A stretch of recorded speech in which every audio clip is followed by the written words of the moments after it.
three-pointer, Mitali Perkins. I have two gorgeous older sisters, but let the record stand. I was the first boast's daughter to score a point in the game of guys. His name? Dwayne. The place? A playground across the street from our Flushing, Queens apartment, where I'd swing, slide, and ride my bike along with hordes of other immigrant kids. The technique? Dwayne screeched his two-wheeler to a halt in front of mine, patted his Jackson 5 afro, and said, "Going to White Castle for lunch. Want to come along?" Dumbstruck, I shook my head shyly and biked away. I was 9. Looking back, I should have eagerly accepted. "Yes, Dwayne, I'll go to White Castle with you, and then you're taking me to the prom in a decade or so, got that?" It would be the only romantic invitation I'd get for years. Soon after Dwayne made his move, our family left New York and settled in a San Francisco Bay Area suburb. I was in middle school, and my sisters were almost done with high school. Sonali, the oldest, her name means gold in Bangla, was a numbers geek, and Rupali, silver, was an outgoing leader of the pack type.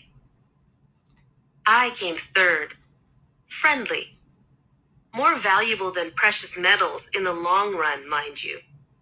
And my face was constantly planted in fiction. We Bose girls were nothing alike, but here's what we had in common. All of us liked guys. It was so much fun to watch, crush on, and we hoped, date them. The only problem was that we were the first Indians to move into this California neighborhood. In fact, we were the only folk of Asian descent for miles around. Also, there were no signs of any afros like Dwayne's. The sea of whiteness didn't hinder my sisters. Turned out plenty of Bay Area college dudes wanted tropical teen arm candy to complement their hippie lifestyles. Sonali and Rupali quickly ascended to expert level in the guy game. Our parents knew nothing about this pursuit. They planned to arrange our marriages to suitable Indian men once we graduated with appropriate degrees in engineering or biology. Their ignorance was our bliss, we decided, especially when it came to dating. I kept my sister's secrets, but I also secretly kept score. A sibling got 1 point if someone asked her out, a second if he gave her a compliment. A quick kiss won her a third. That's as far as I counted. Going after a 4th point with the same guy would put my sisters in territory too dangerous to fathom. Heck, I figured if Baba caught them winning even 1 point, they'd be shipped to Kolkata and paraded before a bunch of parentally approved prospective grooms. Thankfully, Ma and Baba stayed out of the loop, and my sisters continued to accrue points right and left.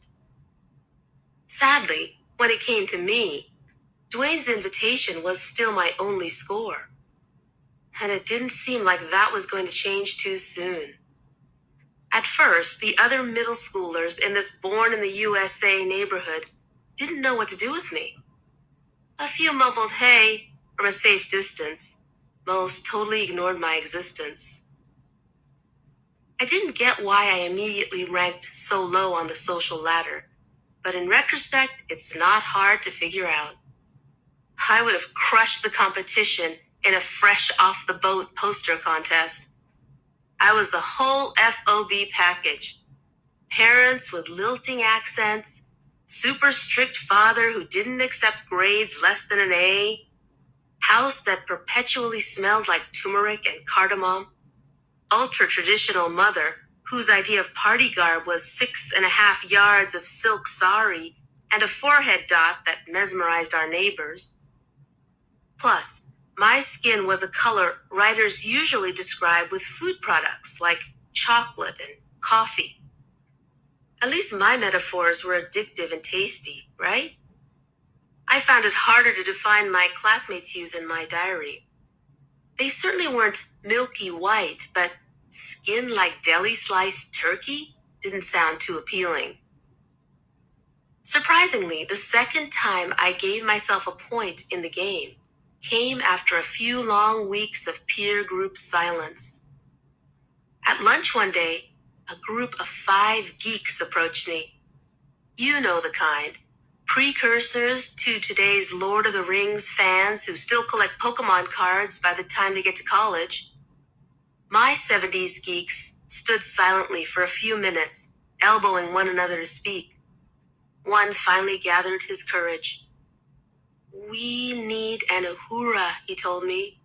We're heading to our usual spot over there. Want to come along? The others nodded and waited eagerly for my answer. I had no idea what they were talking about. After some questioning, I discovered these were Trekkies of a most intense type. They reenacted episodes of Star Trek every day in their corner of the cafeteria, each taking the role of a male character in the 6-person cast. The 6th character in the show was a brown girl named Uhura, and it was clear to them that I'd been beamed down to repeat her few but important lines. I considered the invitation briefly. Spock was hot, before crushing their hopes. The remainder of middle school involved episodes like a painful social dance class in PE, where I overheard a popular guy muttering about fox-trotting with a unibrow. Mortified, I ran home to the bathroom mirror. Sure enough, my eyebrows were as impermeable as the fence between California and Mexico. My forehead was in San Diego, and my eyes were in Tijuana. My sisters found me in the bathroom crying over my hirsutism. Look it up. Excessive hairiness is a real diagnosis. And decided I needed help. Rupali introduced me to eyeliner, tweezers, and a range of facial hair removal strategies. Turned out, American beauty products can take the South Asian right out of a girl. Sonali excelled in science, so she told me about sex. You mean I won't get pregnant while using a public toilet, I asked? That had been one of Ma's no-sex tips, filed under the broader category of avoid all contact with boys.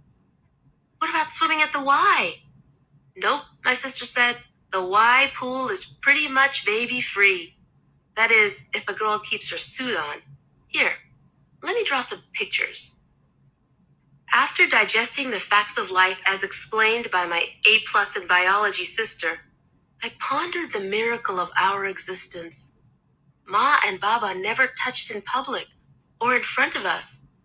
The thought of either of them taking off any clothing was unimaginable. How in the world had the 3 of us been conceived through yards and yards of sari fabric? My sister's point totals were climbing, and I spied constantly on their dates, which usually started once the 3 of us were at the mall. I noticed 2 nonverbals that could come in handy if opportunity ever came my way. The smoldering look and the hair twiddle. Apparently, combining the 2 at the right time could seal the deal. I practiced for hours in front of the bathroom mirror. Thanks to this intense sisterly schooling, I began to relax around guys. I even made some male friends by the time I started high school. These buddies confessed crushes on other girls in excruciating detail, and in return I offered advice, gleaned from the adult fiction section of the library. Well-researched romance novels soon turned me into the school's #1 dating guru. I was at a suburban high school wearing jeans, not perched on a mountaintop in a white sari, but it didn't matter. Scores of young men streamed to me for relationship advice. No new points, though. Meanwhile, my sisters suddenly stopped playing altogether. Thanks to a blossoming feminist movement on their college campus and a bunch of not-so-great experiences, they were now bemoaning time wasted with Stone Age chauvinists and losers masquerading as good guys. Learn from our mistakes, they warned me. Wait for quality. skip the quantity. I listened, sort of, but couldn't help thinking it was fine for them to quit, but I was still only at a grand total of 2 points. And did Dwayne's playground invitation and Spock's geeky move even count? Then, Steve moved into the neighborhood. He was a basketball star with strawberry blonde hair and blue eyes, so gorgeous that girls finger fanned their faces when discussing him in the locker room. On his first day at school, I watched him open a door for a tottering 70-something history teacher, and bam, I was gone. Steve turned up in most of my honors classes, and I put my best "I'm your buddy" foot forward. It worked superbly. After we shared a laugh or two, it was easy to add him to my coterie of guy friends. On the outside, that is. On the inside, I crushed on him madly, from freshman year until junior year. Nobody knew, and nobody asked. I told the truth only to my diary, an orange notebook stashed deep in my desk. By junior year, I was losing hope. There was no way Steve was going to like me. Not in that way, not a chance. I'd seen the vacancy in my male friends' eyes as they skipped across my face and body to scan a room for their white crushes. I did have the necessary feminine equipment, don't get me wrong, but apparently my body parts were the wrong hue to hold a gaze.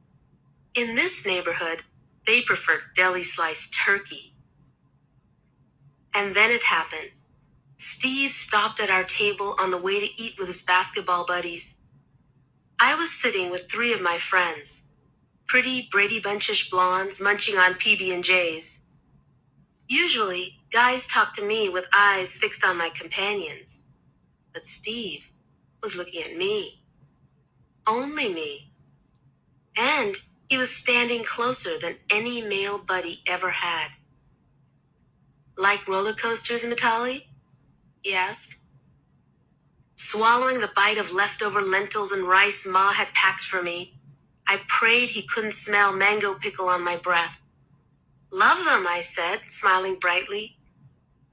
"You've never ridden a roller coaster, you idiot. Don't lie to him." "Love the idea of them, I mean. I've never tried one in real life." "What?" asked Marcia, Jan, and Cindy in unison. "Are you joking?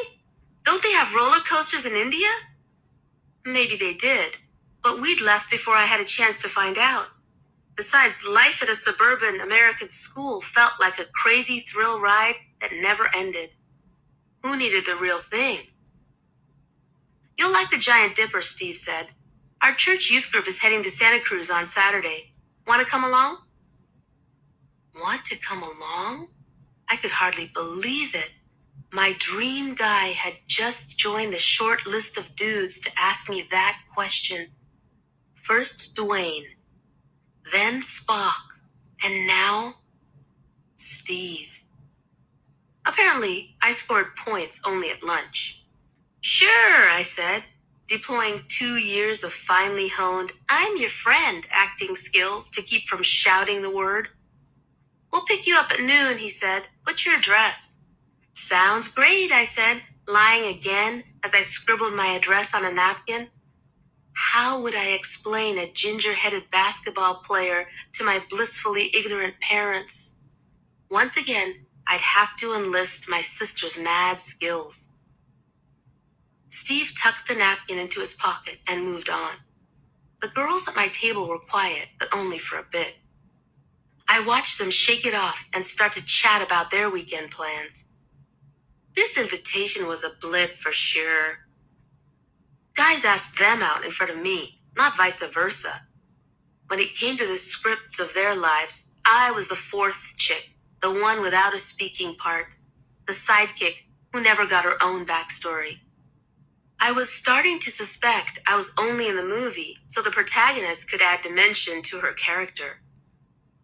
Saturday dawned, a breezy, summery Santa Cruz perfect day.